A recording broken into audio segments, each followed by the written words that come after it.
Hey, what is up, everyone? So today I'm going to be going over Adam Post's College of the Dead. As you can see, I ordered the tier that got me the graphic novel as well as the Ashcan, but I'm not really going to be reviewing the Ashcan because all the Ashcan is just, and I'll just flip through it real quick here so you can see, it's just, kind of the storyboard for everything, the script for the entire book and all that.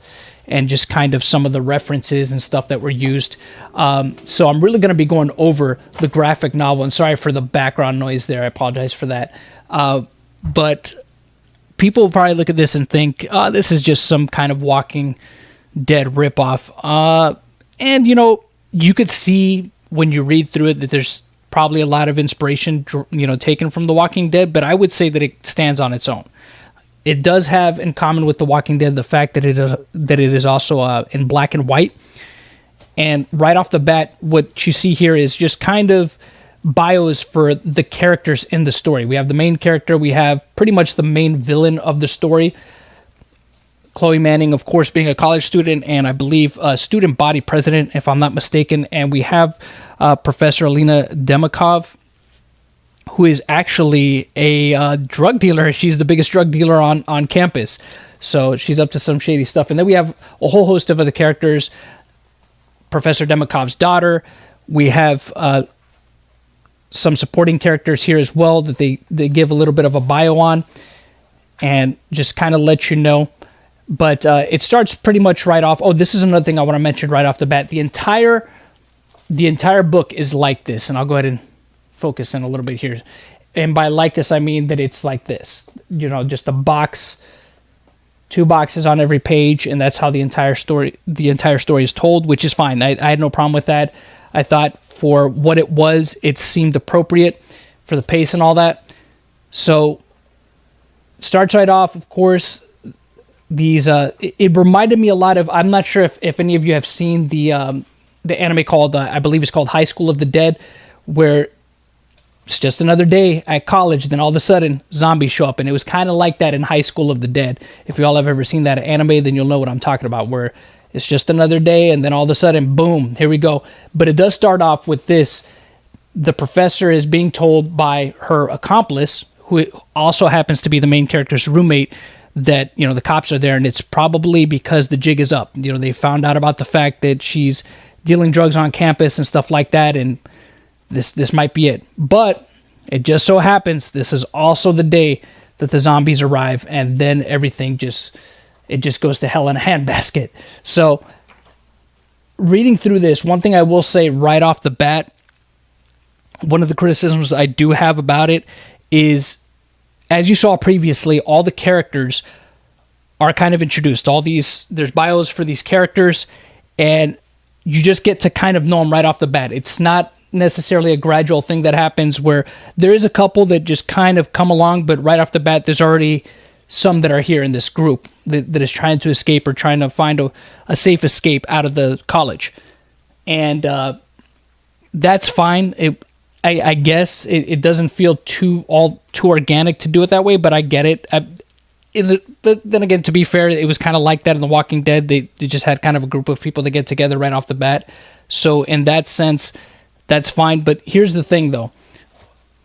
I think that the way the characters are handled in this, the way you get to know them right off the bat, and that's fine. But there's not this thing where there's a lot of emphasis, or enough emphasis put on them where you feel anything for them when they actually die. And a lot of them do die pretty early on.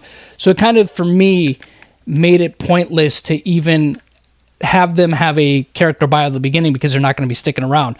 I felt nothing. There was no real sympathy I felt for any of them going. Even the nice girl who really didn't deserve to get eaten by zombies, you look at it and you're like, oh, that's too bad. She shouldn't. It's too bad that she got eaten by zombies. Even her, I didn't really feel that much sympathy for because, again, they don't do enough to really build on them, I think, in order for you to feel anything when they leave. I mean, you could tell that the author probably tried, but to me, it wasn't enough. If I'm being perfectly honest here, it wasn't enough for me to feel anything. So a lot of the characters, to me, felt very throwaway because of that. And it seems that the only characters that truly matter in this, honestly speaking, are these 3.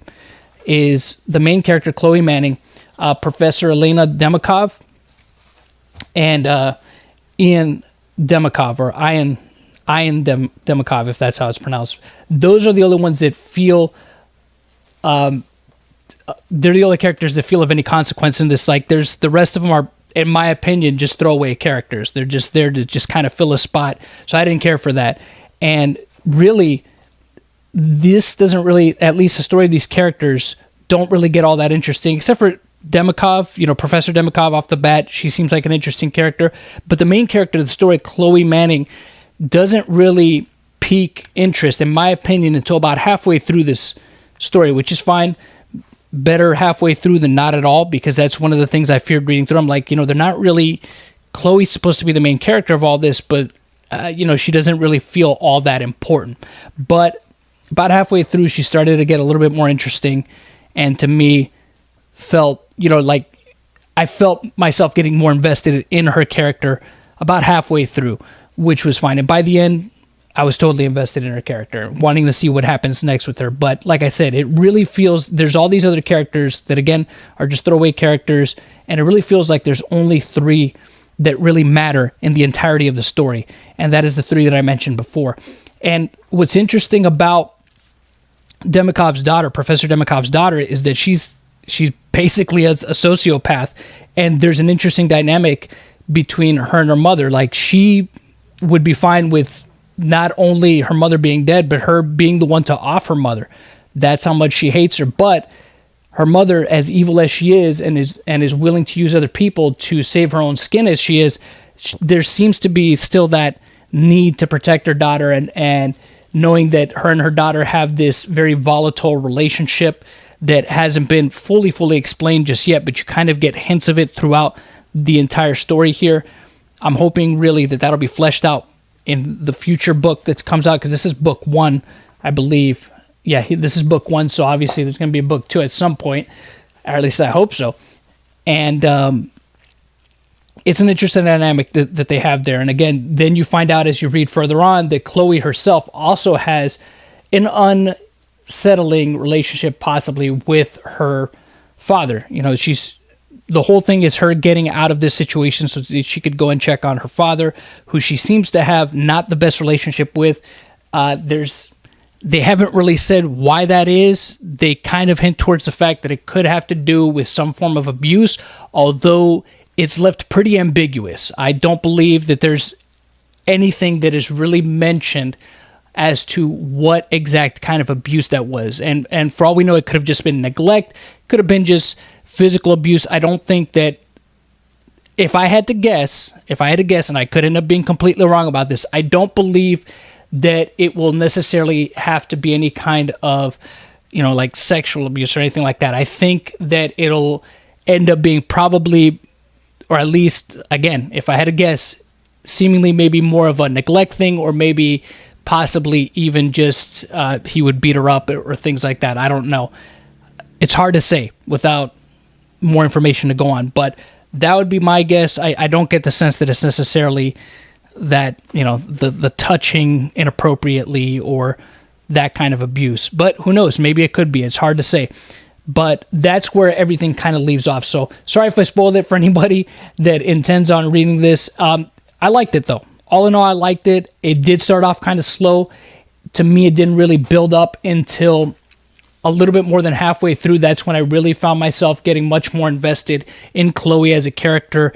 And I thought that Demikov, Professor Demikov, is definitely a good villain, and one that doesn't really deserve any kind of, sympathy for the situation that she finds herself in. And I'm really looking forward to seeing where that whole situation goes with her and her daughter, what ends up being the end result of that particular relationship. So this would be a recommend for me if you could get your hands on it. I'm not sure if I don't think it's in demand anymore, or if Adam Post is going to go ahead and put it back up, or maybe I would think that once he opens up the next campaign for the next book, maybe he'll do it as part of a bundle. I don't know. I can't speak for him, but Adam Post's College of the Dead. Yeah, I liked it, and I think it's worth checking out. So let me know what you guys think in the comment section below. If you have any recommendations, please go ahead and leave those in the comment section below as well. And yeah, I'll catch you guys on the next review video. If you like this video, please be sure to give it a like, share, and comment below.